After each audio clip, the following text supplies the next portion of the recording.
বাদ জুম্মা ঢাকা শহরের যতগুলো মসজিদ রয়েছে, ঢাকা শহরের যতগুলো মানুষ রয়েছে, আমরা মসজিদে মসজিদে আমাদের প্রত্যেকদের ইমামদের কাছে আমাদের আহ্বান থাকবে, আপনারা মসজিদে মসজিদে অ্যানাউন্স করবেন।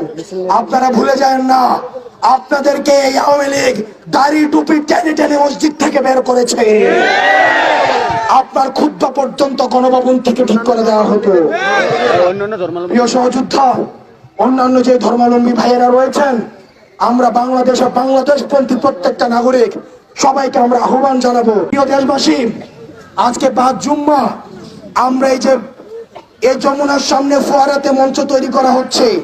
এই ফোয়ারার সামনে আমরা সর্বদলীয় নানা মত এবং নানা পথ, যারা ফেসিবাদ বিরোধী প্রতিটি রাজনৈতিক দল, ফেসিবাদ বিরোধী প্রতিটি রাজনৈতিক শক্তি, ফেসিবাদ বিরোধী সাংস্কৃতিক শক্তি, ফেসিবাদ বিরোধী যারা এই গত দীর্ঘ 1.5 দশকের বেশি সময় ধরে নির্যাতিত হয়েছে, নিপীড়িত হয়েছে, বিডিআর পরিবার, শাপলা হত্যাকাণ্ডের শিকার যে পরিবারগুলো রয়েছে, গুম খুনের শিকার যে ফ্যামিলিগুলো রয়েছে, আমরা সবাইকে সাথে নিয়ে আমরা আজকে এই ফোয়ারার সামনে থেকে এই হাসিনার এই রাজনৈতিক দলটিকে সন্ত্রাসী সংগঠন হিসেবে আপনি যখন ঘোষণা দিবেন, সেই জায়গা থেকে আমরা এই ঘোষণা নিয়ে ফোয়ারা থেকে আমরা বাসায় যাব।